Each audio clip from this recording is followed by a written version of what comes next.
이야, 미쳤다. 방송해야겠는데?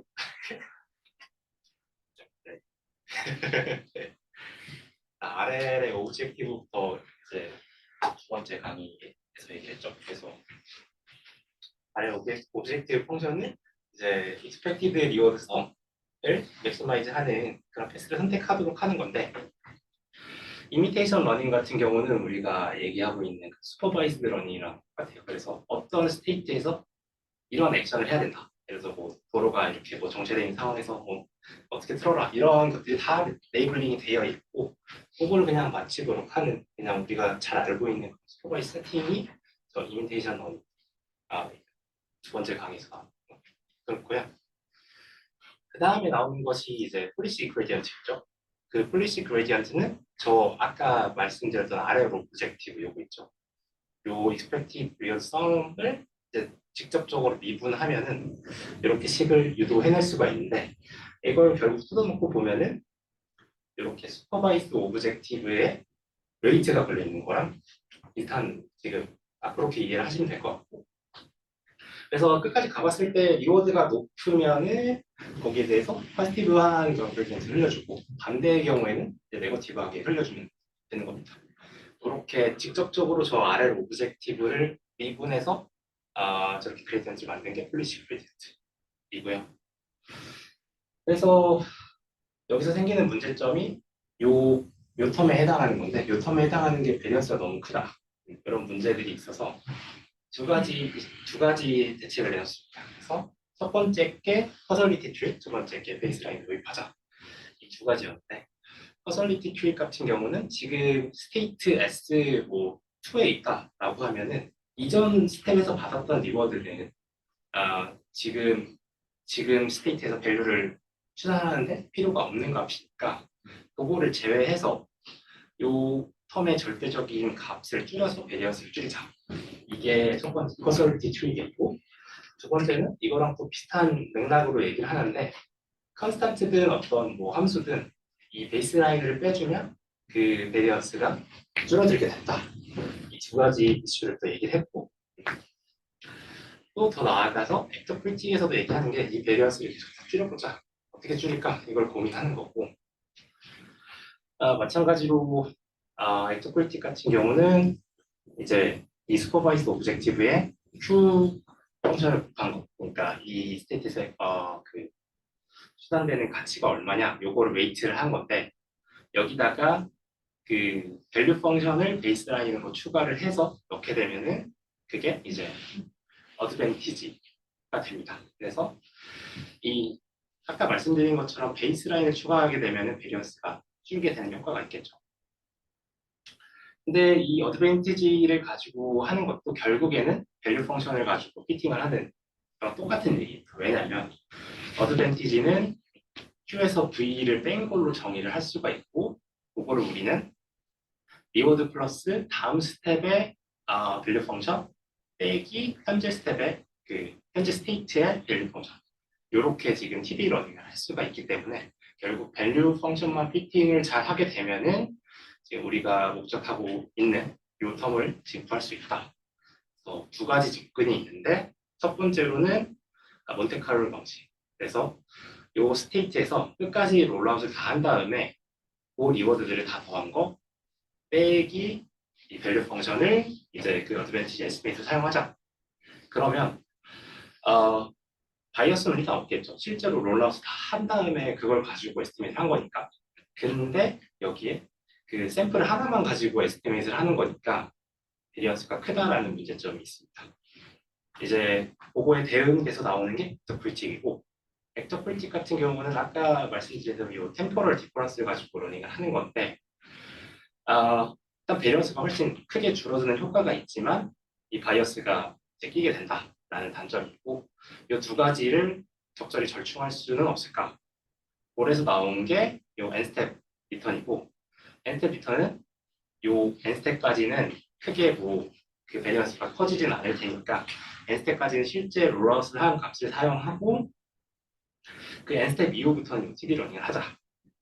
그게 n스텝 리턴이고, n스텝 리턴들의 웨이티드 에버리지를 한 게 제너럴라이ዝ드 대신 어센티지 이렇게 되고 근데 어차피 이렇게 어드밴티지 에스티메이트하고 뭐 지금 스테이트에서 어떤 게 가장 뭐 좋은 뭐 밸류일지 뭐 이거 계속 추산하고 있는데 뭐 어차피 그냥 밸류만 잘 구해서 하면 되지 않냐 밸류 펑션만 잘 구해서 거기서 알고맥스하는 폴리시로 하면 되지 않냐 그래서 나온 것들이 이제 그 밸류 베이스드 메소드들이고 아까 뭐 말씀드린 폴리시 아이터레이션, 밸류 아이터레이션 같은 경우에는 그 디스크리트한 스페이스에서 잘 동작을 할 수 있는 알고리즘인 것 같고 근데 이제 리얼월드에서는 저 스테이트 스페이스가 이제 굉장히 큰 상황인 거죠. 그래서 저렇게 데이터를 가지고 피티드 밸류 아이터레이션 그리고 뭐 q 밸류 아이터레이션 이런 방법들이 지금 나오게 된 거고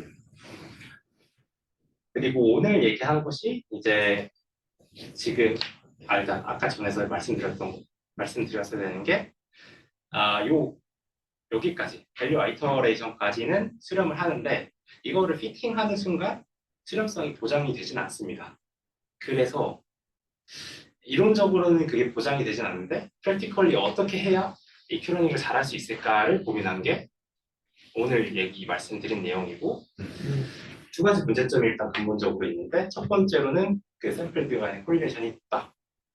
그래서 리센 샘플에 오버핏 된다라는 그런 얘기가 있었고 그러면 이제 리플레이 버퍼를 도입해서 마치 IID한 샘플을 뽑는 것처럼 배치 단위로 트레이닝 해보자. 이게 솔루션이었고 두 번째 것은 아까 말씀드린 타겟이 계속 고정되어 있지 않고 움직이는 상황. 그러면 타겟 네트워크를 둬가지고 그걸 좀 해결해보자. 네, 우리가 슈퍼바이즈 할 때 그 타겟을 고정해보자. 이게 타겟 네트워크 도입하는 그런 근본적인 이유였습니다. 그리고 그 다음에 나온 문제가 이제 오버 에스티메이션 문제였는데 요거는 이제 더블 DQM을 쓰게 되면 해결할 수 있는 거고 추가적으로 그 멀티 스텝 리턴도 사용하면은 바이어스 베리언스 사이에서 그 중간점을 좀 찾을 수 있다 이런 얘기를 하고 마지막으로 컨티뉴어스 액션은 어떻게 할 건가에 대한 부분인데 세 가지 뭐 방법이 있었죠. n개의 액션을 그냥 무작위로 풀어서 그 중에 하나 선택해서 해보자. 이게 첫 번째였고 두 번째 거는 이제 Q 펑션을 이제 옵티마이즈가 쉬운 폼, 아까 말씀드렸던 그 쿼드라틱 폼 같은 걸로 설계를 해서 그걸 가지고 해보자. 마지막 게 DDPM이었죠. 그러면 DDPM은 이제 어떤 스테이트에서 알그맥스 액션이 뭔가 이거를 하는 그 네트워크를 따로 둬가지고 이제 설계를 하는 거죠. 여기까지가 렉처 8가지의 내용이었고 네. 너무 훌륭하네. 이거는 이유를 좀 단축하게. 그러니까 그 왜 슬라이드 안 올려줘요? 죽였어. 형 근데 아까 챗 GPT처럼 걔네들 왜 컨티뉴어스 스페이스로 모델링 하는 거야? DP 이용해서? 아니 그냥 컨티뉴어스 스페이스를 모델링 안 했어. 그냥 그치 했어. 왜 형은 근데 컨티뉴어스 스페이스를 모델링 하는 게 더 맞다고 생각하는 거야? 그러면 예를 들어서 내가 단어가 예를 들어서 100개 서로 다른 단어가 있을 텐데 어떤 특정 그러니까 내가 예를 들어서 지금 이 상황에서 맞는 단어가 뭐 엘리게이트라는 단어를 내뱉어야 돼. 그럼 엘리게이트라는 단어가 맞았어. 당연히 엘리게이트 확률이 올라가야 돼. 그럼 나는 미티게이트도 올라가고 싶잖아. 그런데 미티게이트가 안 나오면 걔는 올릴 수가 없으니까. 디스크리스로 처리해버리면. 뭐 당연히 내재적으로 앞단에서 올라는 가. 근데 그치. 익스플리트하게 올라가진 않지. 근데 내가 그거를 그 컨티뉴어스한 인베딩 벡터를 내뱉고 그 인베딩 벡터에서 뭐 니어리스트 네이버를 하거나 뭐 그런다고 하면 만약 엘리베이터랑 미티게이터랑 되게 근처에 있으면 직접적으로 좀 핸들링이 가능하지. 근데 막 그게 성능을 얼마나 올려줄지는 모르겠어. 임플리시트하게 그걸 하고 있는 것 같기도 하고 어차피 임플리시트하게 되고 있어. 랭귀지 모델링이니까. 내가 추천 시스템 엄청 싫어하긴 하는데 추천 시스템에서 이제 그 액션 스페이스는 엄청 크단 말이야 보통. 아이템이 엄청 많으니까. 그래서 DDPG 형태로 많이 구성이 돼.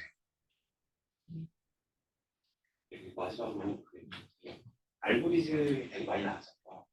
폴리시 그레디언트 흔히서 이렇게 있어요. 폴리시 그레디언트, 펠터 브리팅, PQ 이렇게 세 가지가 있는 것 같은데 요걸 각각 어느 상황에서 쓰는 게 좋은지 아까도 밸류 베이스는 많이 얘기를 한 것 같은데 디스크리트 큐러닝, 컨티뉴어스 컨트롤, 액터 크리티브로 기본적으로 그게 잘 동작을 해야 돼요. 그다음에 액터 크리틱이 일단 무조건 폴리시 그레디언트라는 프리스웨이는 일반적으로 안 쓴다. 두 개 중에 하나를 선택하는데 액터 크리틱 같은 경우는 컨티뉴어스한 스페이스를 그래서 잘 잘 강조하고 결국은 그러니까 익스플리시트한 폴리시 네트워크를 두는 게 컨티뉴어스 그러니까 저 DDPG가 딜링을 한다고 쳐도 어쨌든 기본적으로는 일반적으로는 조금 더 컨티뉴어스에서는 익스플리시트한 폴리시 네트워크가 있는 게 잘 돼요. 그러니까 DDPG도 사실은 벡터 크리틱이니까 컨티뉴어스는 결국 좀 벡터 크리틱 구조로 가는 거고 디스크릿 구조는 이제 밸류 베이스드가 좀 잘해요. 주는 건데. 근데 액션 스페이스가 또 너무 크면 벡터 크리틱 구조가 낮고 디스크릿이요. 제한된 환경에서는 저렇게 DQN을 쓰는 게 훨씬 좋은 거네요. 그럼 컨티뉴어스 스페이스에 일단 폴리시 네트워크는 뮤랑 시그마 때 듣는 건가? 거의 샘플링. 그 뮤랑 시그마의 디멘션은 어떻게 결정해? 아웃풋 이런 디멘션, 시그마의 디멘션은 액션 디멘션의 크기지. 액션 디멘션의 크기. 아, 우리가 할 수 있는 액션. 디멘션의 크기. 액션 레인지 말고 액션 디멘션. 음, 그러니까 브레이크를 밟는다가 액션이면 차원은 1차원이지. 음, 브레이크를 밟으면서 핸들을 돌린다면 2차원인 거고. 뭐 각각에 대해서 샘플링 하는 거지. 브레이크를 얼마나 세게 밟을지. 그거는 내가 이제 둘을 멀티베리어트 가우시안으로 모델링 하느냐 아니면 유니베리어트 둘이 인디펜던트 하게 모델링 하느냐에 따라 다르겠지. 근데 말대로 둘이 인디펜던트 하다고 치고 하면 각각 샘플링 하는 게 맞지. 각각 몇씩. 아, 오케이. 각각 유니. 또 어떤 방법 있어? 유니베이스를 멀티베리어트도 잘 되는데 디멘션이 많으면 사실 멀티베리어트로 파라미터 모델링 한다는 게 말이 안 되기 때문에 그렇겠네. 어쩔 수 없이 각각 유니베이스로 샘플링 해가지고. 약간 VA 마냥. 사실 이게 저희가 나중에 뭐 연구에 써먹으려고 사실 듣는 거잖아요. 뭐 일반적으로. 그래서 여기서 딱 끝내지 말고 여기 한 다음에 이제 레인보우라는 거를 좀 혼자 좀 봐야 되지 않나라고 생각을 하는데 그러니까 결국에는 내가 뭔가 연구를 한다고 하면 기존 베이스라인 위에 뭔가 얻는 형태로 진행이 될 텐데 그냥 디스크릿 세팅에서의 기본 베이스라인은 언제나 보통 레인보우라는 알고리즘으로 셋업이 돼 있어요. 그래서 저 DQN이 지금 딥마인드가 이제 두 가지, 그러니까 세 가지죠. 뭐냐면 이제 타겟 네트워크 두자, 리플레이 하자, 그다음에 엔스텝 하자. 지금 세 가지의 솔루션이 있는 거죠. 그거 말고도 이제 네 가지의 솔루션이 다 더 있거든요.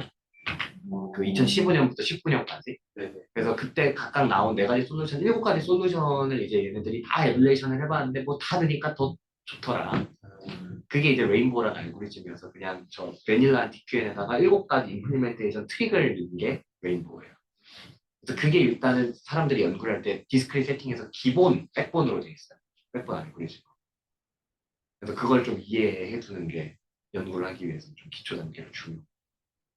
연구하시는 거는 세팅이 디스크릿한 환경에서 그러니까 보통 알고리즘이 이제 뭘 하느냐에 따라서 다르겠지만 뭔가 내가 지금 하고자 하는 게 뭔가 증명하고자 하는 게 예를 들어서 이 아그멘테이션 펑션을 쓰면 뭐 전반적으로 성능이 올라간다를 보여주려면 디스크릿 컨티뉴어스 둘 다 보여줘야죠.